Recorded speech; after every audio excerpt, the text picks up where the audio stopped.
Late turkey hunting season usually starts in mid-March in Mississippi. Unfortunately for many, it's the only time of the year they think about wild turkeys. To prosper, however, turkeys need proper habitat year-round. They will flourish if you use common sense. This story first aired on Farmweek almost 18 years ago, but the advice it gives is still valid today.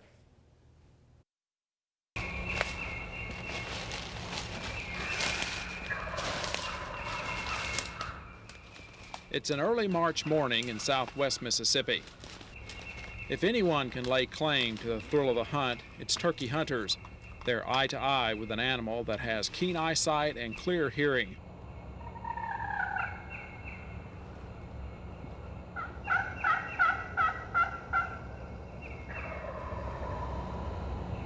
They try to talk turkey by imitating its language while covered in camouflage clothing from boots to hat.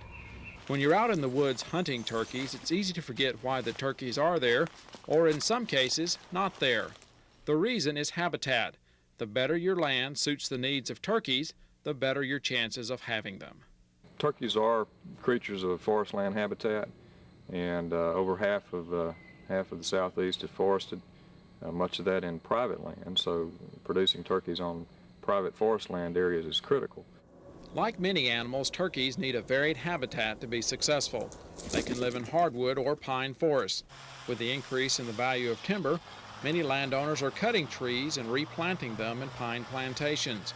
In the future, turkeys will need help from man in order to maintain their present numbers in Mississippi. The key to having a good wild turkey population is production. We've got to have successful nests, and we've got to have good survival of the poults. And so habitat, proper habitat for nesting areas, brood rearing areas, feeding, courtship, the whole thing has to be provided.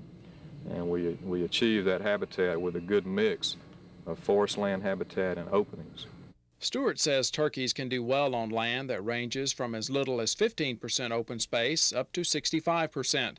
Logging roads such as this one with wide shoulders can become important areas for turkeys to raise their young.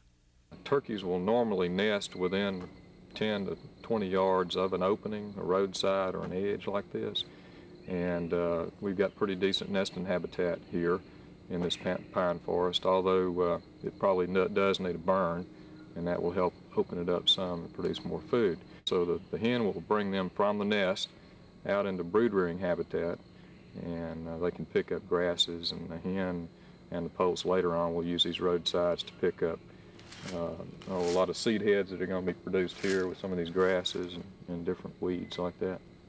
Some of the more favored foods would include hard mass like acorns in the fall and winter, green stuff in the spring and summer, seed heads late in the summer that you might find out in a grassy field. These are important foods, and surprisingly to some people, pine seed is a very good turkey food. So in years when we lose our acorn crop or don't have an acorn crop to speak of, then pine seed can be very important, along with nearly any year. Even when we do have an acorn crop, they'll use pine seed. Stewart says it's important to put gates on logging roads to keep out traffic and thereby encourage turkeys to use the areas. In pines, turkeys prefer older, thin stands, which have been controlled burned on a 3 to 5 year basis. The open understory provides food and cover. In pine plantations, Stewart says research shows turkeys do the best in trees 2 to 4 years old. The main goal is to control burn and provide open space.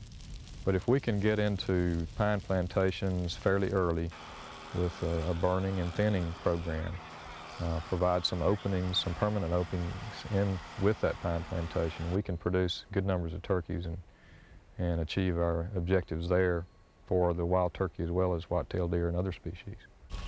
Providing openings for turkeys applies to hardwood forest settings as well as pine. This Claiborne County beef cattle operation is owned by the Covington family. It's 60% hardwood timberland and 40% pasture. Since turkeys nest on the ground, it's important to avoid mowing pastures or burning too early in the spring. If we can avoid practices such as bush hogging and disking or burning during the nesting season, say from mid-March through June or July, ideally we would cover most of the nesting season then. At the Covington farm, they wait until the latter part of June to mow, and even then they leave some pastures unclipped. Well, about 5 years ago on the place, we went into we really want to make it look good, so we clipped down all our pastures, and which it looked pretty, but it was pretty detrimental to our turkey population. We noticed after the first couple of years that we were seeing fewer and fewer successful hatches, and we contributed to there just wasn't enough brood area. So that's what we did. We came back in and left some areas so that the hens would have places to raise their little ones. If we do need to bush hog or clip a field during the nesting season, if we can leave a perimeter area around that field undisturbed, then that will also help us, because most of those nests will be around the edge. Another way the Covingtons keep up turkey numbers is not to harvest every bird they see. No year-old males known as jakes are taken, and the killing of older gobblers is limited. We don't kill any jakes at all, and on our big gobblers, even in those cases, even with 720 acres, what I try to do is limit it to 3 gobblers, and in special situations, if we see we've got plenty of birds, we will go ahead and kill 4 birds off here, but 4 is the maximum we'll kill off this place in any one year. On this particular day, Covington called this jake in close before the turkey saw the Farmweek camera and decided he should go. Is the work to produce turkey habitat worth the trouble? For some, it is. I get more pleasure out of just going out and listening to the birds gobbling and calling to them and watching how they respond, how they react. From Southwest Mississippi, I'm Artis Ford reporting.